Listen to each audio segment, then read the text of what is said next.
Buenas tardes, buenas noches desde España. Agradecido de antemano por la confianza que han depositado en mí los organizadores de este congreso para impartirles la conferencia que tienen ustedes en la pantalla: Educación a distancia, expectativas iniciales, salto brusco y traumático y esperanza en la flexibilidad. De esta manera trato de atender a la solicitud que me hicieron los organizadores de este Congreso Internacional Virtual de Educación, que ha sido organizado por 3 países amigos, por México, Colombia y República Dominicana. Bien, ese título de la presentación, de la conferencia magistral inaugural de este magno congreso, fue el que prácticamente acordamos y ustedes me solicitaron. Es decir, vamos a hablar de la educación a distancia en estos tiempos de pandemia y de pospandemia, de las expectativas iniciales que generó este modelo educativo, de lo que ha supuesto el confinamiento como salto brusco y traumático, y esas esperanzas, me insistían mucho en las esperanzas, en la flexibilidad mirando al futuro. Miren, el esquema que pretendo presentarles es el que tienen ustedes en la pantalla. Miren ustedes, en primer lugar, vamos a hablar de las expectativas. ¿Cuáles fueron las expectativas iniciales del nacimiento de este fenómeno de la educación a distancia, que ahora le agregamos el término digital? ¿Qué sucedió con ese salto brusco y traumático?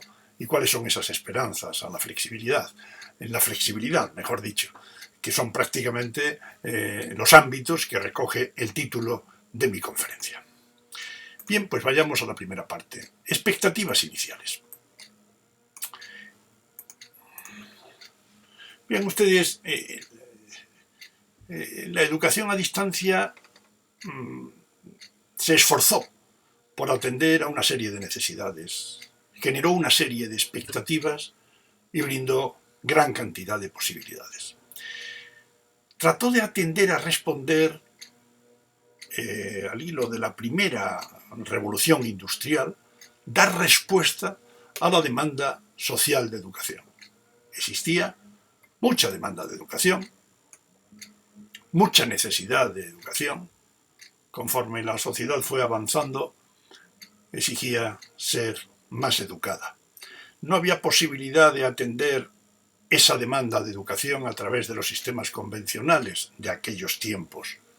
Por otra parte, con el desarrollo de esa sociedad industrial, se empezó a necesitar una educación permanente, una renovación de los conocimientos, una actualización, un reciclaje de los distintos profesionales en los distintos ámbitos del saber o de la acción laboral, profesional, necesidad de educación permanente que los sistemas convencionales habituales de esas épocas no tenían posibilidad de atender.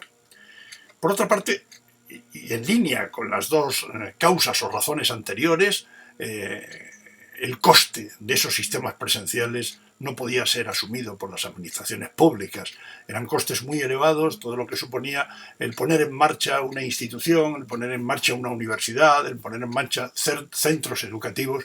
Esos costes, en las circunstancias socioeconómicas de la época, no podían ser fácilmente atendidos. Y he puesto aquí en otro color, responder también a situaciones de epidemias y pandemias que en aquel momento inicial evidentemente no se contemplaban, no porque no hubiese epidemias y pandemias, que evidentemente las había y tremendamente graves y además con una difícil respuesta por los sistemas sanitarios de aquella época, pero sí que viene al hilo de la situación actual, que con estos sistemas no presenciales se puede dar respuesta educativa a situaciones de epidemias o de pandemias. Y claro, esa demanda social, esas necesidades de educación permanente, esos costes inasumibles, esa respuesta a epidemias, pandemias, pues claro, los sistemas educativos que trataban de innovar con estas nuevas propuestas se aprovechaban precisamente de los avances de la tecnología. Los avances de las tecnologías que inicial y tímidamente permitían que se pudieran establecer comunicaciones, en este caso entre quien enseña y quien aprende, sin la necesidad de la presencia, que estaban muy al hilo de los avances de la psicología y de la pedagogía, que venían a indicarnos que no era absolutamente necesario, más allá de que fuese aconsejable, una relación presencial para el hecho de que una persona pueda aprender, para el hecho incluso de que una persona pudiera ser educada, pudiera adquirir una serie de aprendizajes valiosos que le permitiesen desenvolverse mejor en la sociedad, tanto a nivel personal como a nivel profesional. Bueno, estas eran unas expectativas, unas posibilidades, unas respuestas que estos sistemas no presenciales iniciáticos de la educación a distancia daban a la sociedad. Pero no nos vamos a quedar ahí, porque posteriormente, una vez que, diríamos, se atendían a esas necesidades, surgieron más expectativas. Nos podíamos preguntar, ¿será esa educación a distancia capaz de dar respuesta a estos otros problemas educativos? Vamos a ver qué tipo de problemas educativos pudieron responderse ya con el transcurso de los años, con el transcurso de las décadas. Pues veamos, se empezó a dar respuesta a esos residentes en zonas geográficas que estaban alejadas del bien de la educación. Quizás en los sistemas de educación primaria o educación infantil podría haber atención en esas zonas geográficas alejadas, dependerá de cada país, dependerá de cada circunstancia, pero ya sistemas universitarios, el bien de la educación superior, el bien de la educación universitaria, a aquellos residentes en zonas alejadas, como no fuese a través de estos sistemas innovadores, difícilmente.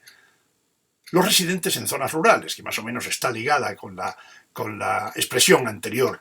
También estos adultos ocupados a los que hacíamos referencia anteriormente, esos adultos ocupados que no podían asistir, no podían de alguna manera conciliar los horarios de los centros, de las instituciones educativas, con los horarios de su empresa, con los horarios de su trabajo. Pues para este tipo de personas que querían avanzar, que querían aprender, que querían saber más, venían muy bien este tipo de sistemas educativos. La necesidad de atender el hogar, de atender a la familia, que esto en los tiempos pretéritos evidentemente estaba muy centrado en la mujer.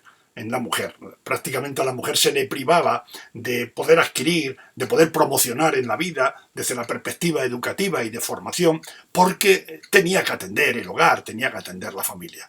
En los tiempos actuales, esta atención al hogar y a la familia, afortunadamente, ya queda más distribuida entre el hombre y la mujer. Y tanto en un caso como en otro, tanto en casos de tiempos pasados como en los tiempos actuales, unos sistemas no presenciales de educación, de formación, pueden dar respuesta y pueden llegar a conciliar esas dos circunstancias. Los hospitalizados, los discapacitados, fundamentalmente discapacitados físicos, ¿qué hacemos con el que está hospitalizado pero que tiene sus facultades mentales en condiciones como para poder seguir adquiriendo conocimientos, incluso en un sistema universitario? Estos sistemas pueden darle perfectamente respuesta.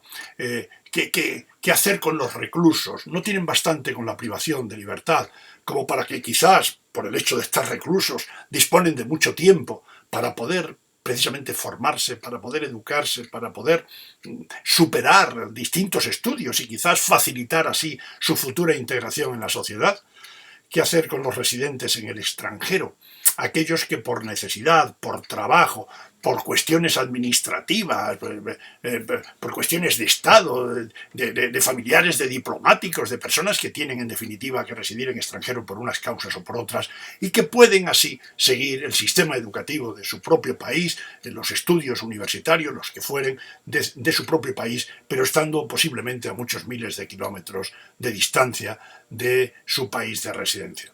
Las personas mayores que puedan tener dificultades de movilidad, pero que tienen una aspiración a a realizar estudios que nunca tuvieron oportunidad de hacerlos a lo largo de su vida. Sería una satisfacción personal, más allá de que quizás eso ya no pueda ser respuesta para una promoción laboral, pero es un gustazo. Yo he tenido experiencias concretas y personales con muchos individuos, con muchos ciudadanos que están precisamente en estas circunstancias de ser personas mayores y que, por ejemplo, están matriculados en la universidad en la que he dedicado mi docencia y la investigación en la mayor parte de mi vida universitaria.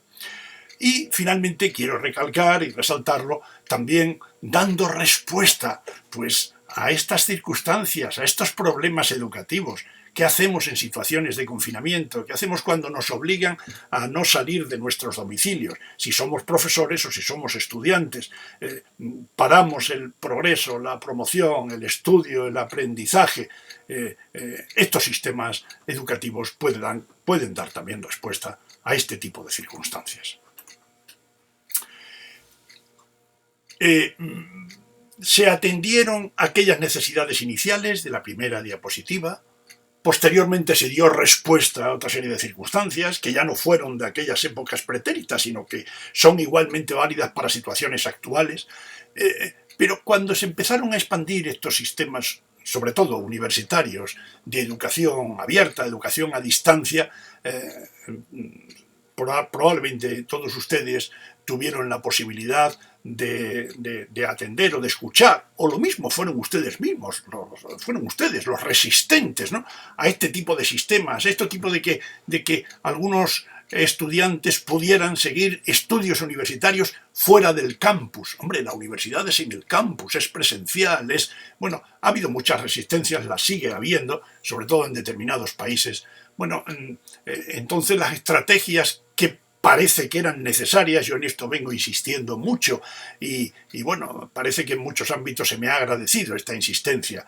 Estaríamos obligados, aquellas personas que creemos en estos sistemas, otros nos hemos dedicado además de creer en estudiarlos, pero basta con creer o basta con que se esté trabajando en estos sistemas o que se tenga un conocimiento de estos sistemas para que podamos mostrar y explicar qué es la educación a distancia.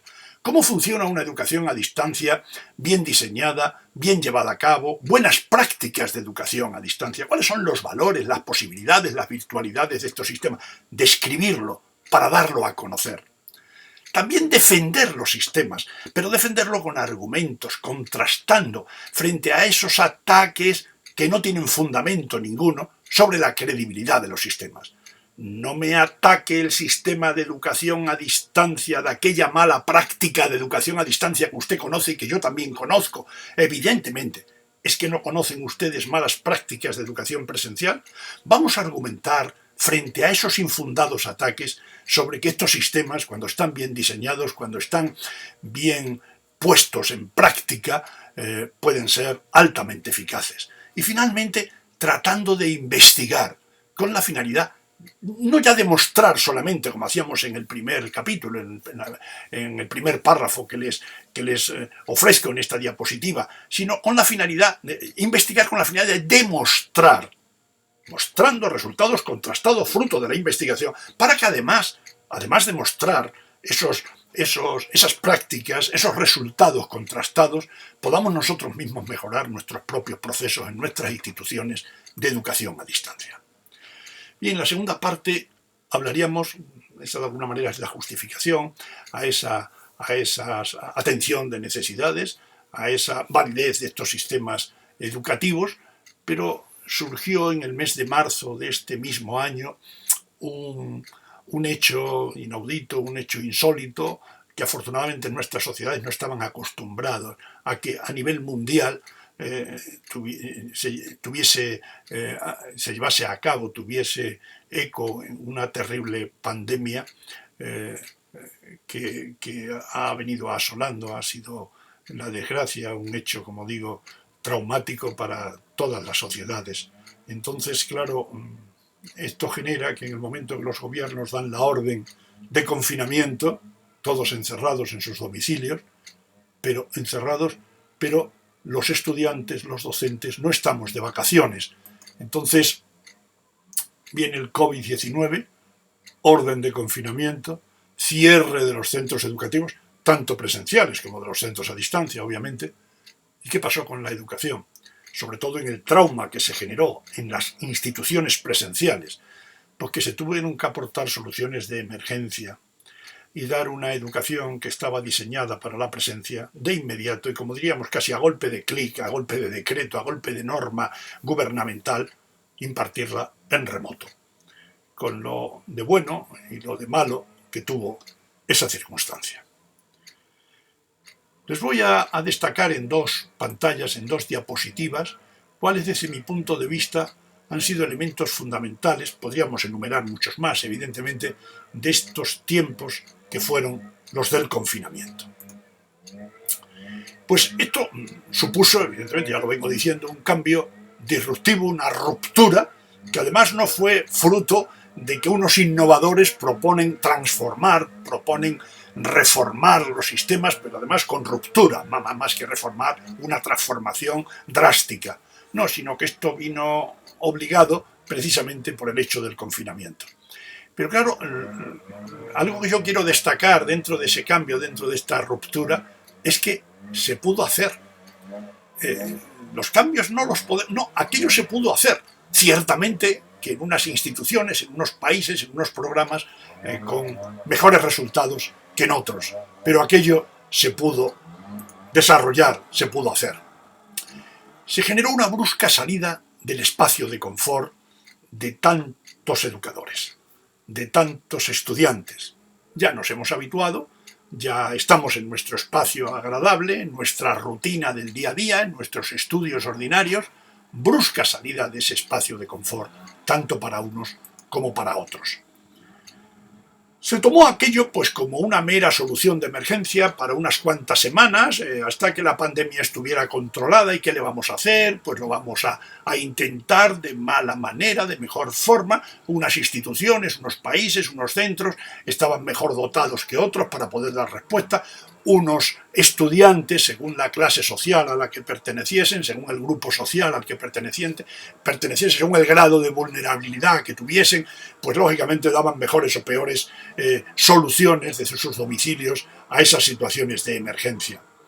Básicamente se impartió una educación, una enseñanza reproductora de los hábitos presenciales. Se había hecho un diseño presencial, se venía haciendo un desarrollo presencial y de golpe, de pronto, aquello se tuvo que trasladar a un sistema digital, que era prácticamente que el diseño presencial se llevaba a cabo, pero en formato digital, con los resultados obvios que ello tuvo, que ello produjo.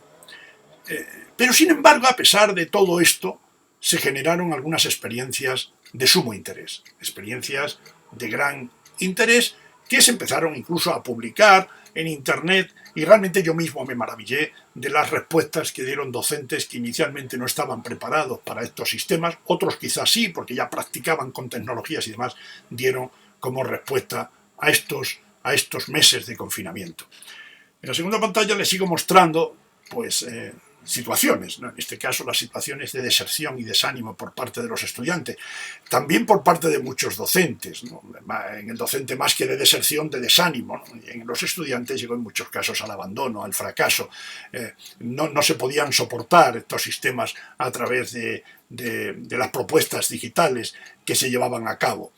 En algunos casos era difícil mantener la atención de un estudiante durante tanto tiempo pegado a la pantalla, más allá de que después de que hubiera pantallas para todos los hermanos, por ejemplo, en un mismo domicilio, que esa es otra cuestión, que ya está ligada a la brecha digital, al derecho universal a la educación, al derecho universal a la conectividad, etcétera, etcétera.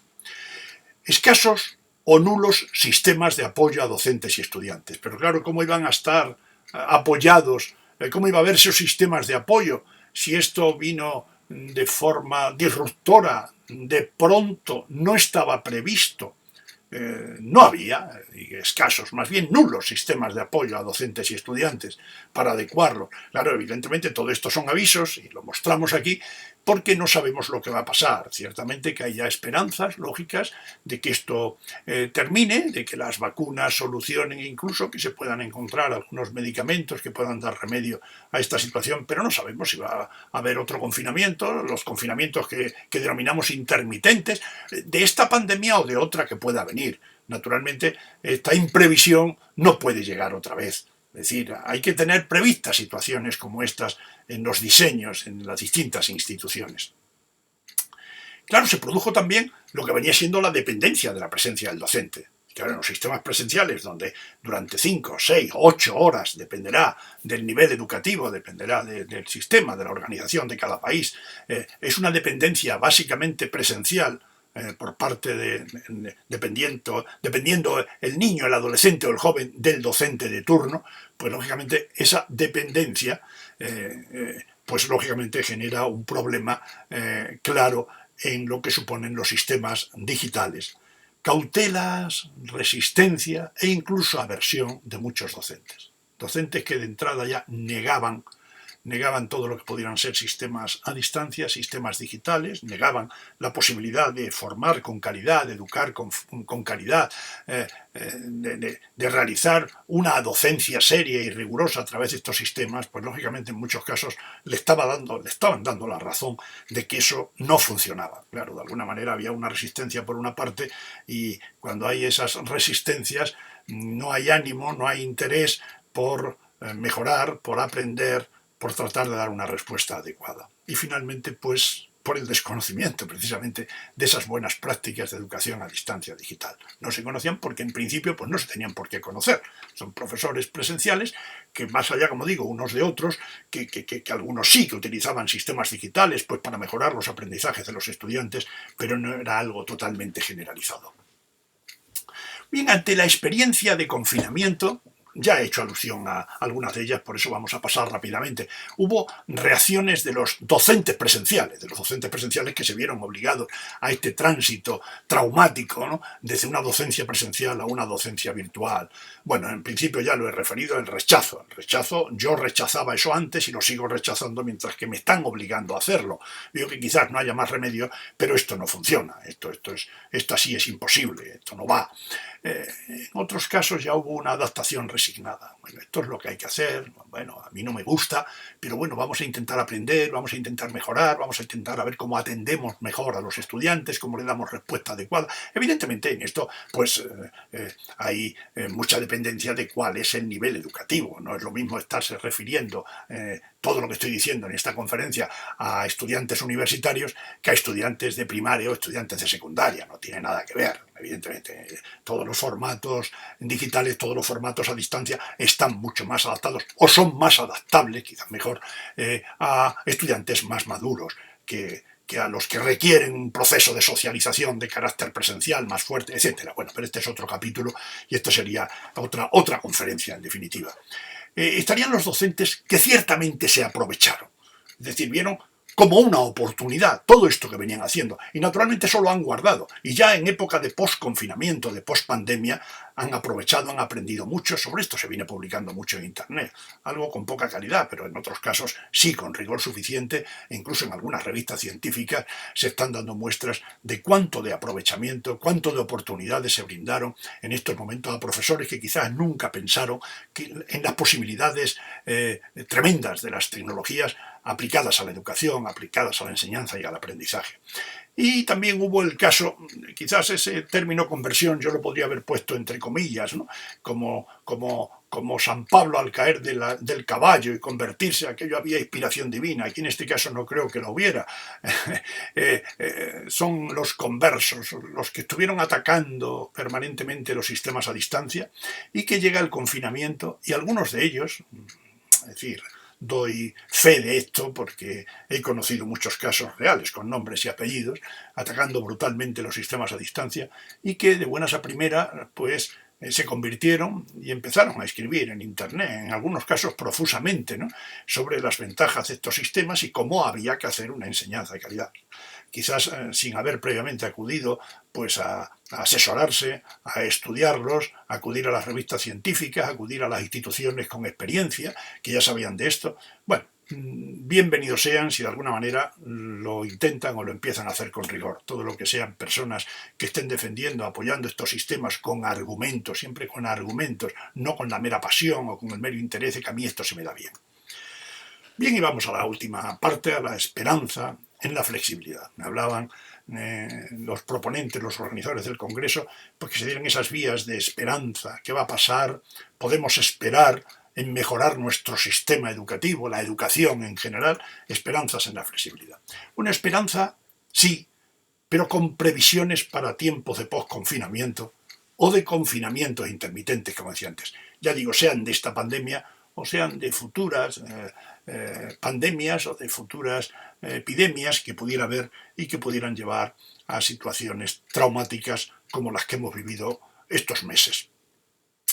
Vamos a ver, flexibilidad, ¿a qué me estoy refiriendo con la flexibilidad dentro de los sistemas educativos? Pues hablaríamos de flexibilidad a través del impulso, un impulso decidido a la digitalización por parte de los centros educativos. Yo creo que esto, por parte tanto de los gobiernos como de las propias instituciones, tiene que estar en el calendario de prioridades. Hay que digitalizar, y aquí los gobiernos se tienen que volcar, evidentemente, en dotar de recursos para que los centros logren ese beneficio de la digitalización que aporta, ciertamente, muchas ventajas a la enseñanza, al aprendizaje. Por tanto, a través de ese impulso decidido a la digitalización de los centros.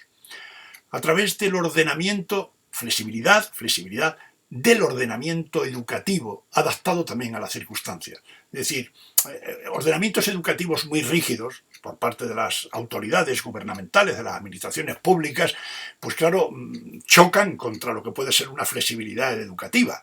Entonces, bueno, quizás habría que presionar para que esos ordenamientos educativos, que ahora es el momento y es la oportunidad, es decir, los gobiernos también han aprendido de todo esto, las administraciones públicas han aprendido de todo esto, y al igual que se han dado flexibilidad a distintos ámbitos y áreas laborales, profesionales, pues hombre, una flexibilidad mucho más clara y mucho más decidida en el ámbito de la educación sería muy bienvenida. Flexibilidad del ordenamiento educativo. Flexibilidad, esto ya nos toca más a nosotros porque tenemos responsabilidad, los docentes, de la organización docente ante situaciones de post-confinamiento que impidan la presencialidad 100%. Es decir, cuando te proponen el confinamiento, ahí no puede haber flexibilidad entre presencia a distancia. Es que se tiene usted que quedar en su casa, en su hogar, y el estudiante también se tiene que quedar en su hogar. Y nos tenemos que comunicar. Tenemos de alguna manera que servirnos de las tecnologías para podernos comunicar y seguir el proceso de enseñanza-aprendizaje. En el posconfinamiento, en épocas de pospandemia, cuando ya las situaciones puedan ser más flexibles, cuando ya puedan ir los estudiantes a sus instituciones, a sus centros, pero quizás no todos a la vez en la misma aula, sino guardando esas distancias de seguridad, situaciones que impidan esa presencialidad 100%, esos confinamientos intermitentes, como decía antes, bueno, evidentemente hace falta tener previsiones flexibles para organizarnos en esas situaciones, que podamos implementar sistemas híbridos, sistemas integrados, sistemas combinados, donde combinemos la presencia con la distancia, la sincronía con la asincronía, el aula invertida, las aulas espejo, todo lo que pueden ser simultaneidad de grupos, flexibilidad de días de la semana, de mañanas y de tardes, de quincenas, es decir, para que podamos atender y que en ese ámbito pues también podamos considerar que en algún caso podemos decir de la A a la M vienen los lunes, martes, miércoles por la mañana o vienen por la tarde, y de la M a la Z, o también situaciones de opcionalidad, aquellos estudiantes que se les puede dar mejor estudiar por sistemas virtuales y otros necesitan de la presencia, o aquellas poblaciones que me refería antes, vulnerables o ya vulneradas, que evidentemente casi es imposible que sigan por sistemas virtuales porque no disponen de recursos mínimos, no tienen la conectividad ni tienen tampoco los dispositivos. Bueno, pues que sean esos presenciales y otros que pudieran hacerlo a distancia. Flexibilidad en todo caso. Flexibilidad con los recursos, sean internos, sean externos, sean propios al centro, sean ajenos. Más flexibilidad con los tiempos, los cronogramas, tanto para iniciar el modelo como para el seguimiento, el diseño, la adaptación de contenidos, actividades que podamos hacer en línea, presenciales, la interacción, los grupos que se puedan formar. Flexibilidad para elaborar, para seleccionar materiales, sean de audio, de vídeo, de imágenes, de texto, y bien sea, como digo, elaborándolos desde los propios equipos docentes, o lo que sería mucho más fácil, seleccionando la gran cantidad de materiales que hay, esa inmensa biblioteca, audioteca, videoteca que tenemos en Internet, y que hay maravillas realmente si nos llevamos el tiempo de poder seleccionar para nuestras actuaciones de formación, de educación. Flexibilidad para prevenir, para proveer nuevas instancias de evaluación. Atención con la evaluación es un elemento sustancial que debe estar integrado en el proceso de enseñanza y aprendizaje, y esta evaluación en tiempos de COVID, en tiempos de pandemia o de pospandemia, como siempre, debe ser garantista de la identidad, como evaluamos a través de sistemas virtuales, también sería otro capítulo de otra conferencia, pero evidentemente tenemos que garantizar que quien está respondiendo a estos trabajos, a estas pruebas, a estos exámenes, son quienes tienen que ser. Hay que cuidar la calidad, la igualdad, la equidad, todos iguales ante decisiones que se van a adoptar. La evaluación en definitiva son toma de decisiones, y también el respeto a la privacidad, que en estos casos en muchas instituciones, en muchos países, se ha pasado por encima ese respeto a la privacidad de los estudiantes. En fin, esto da para mucho debate, evidentemente. Y flexibilidad para la readaptación de espacios físicos, dotaciones tecnológicas para los grupos presenciales. En los centros se han hecho, soy conocedor de algunas situaciones de algunos centros educativos, no universitarios, sino también en centros de bachillerato, de educación secundaria, etcétera, pues readaptaciones de los espacios físicos para que los estudiantes puedan guardar esa distancia de seguridad que las autoridades sanitarias siempre nos vienen demandando, nos vienen recomendando o nos vienen, en definitiva, exigiendo. En fin, amigos, si todo eso es considerado, todos esos elementos de flexibilidad son considerados, y las autoridades gubernamentales son las primeras que de alguna manera impulsan, empujan esta flexibilidad, yo creo que podemos tener esa esperanza más que justificada en la flexibilidad educativa. Mis queridos amigos, ha sido todo. Muchas gracias.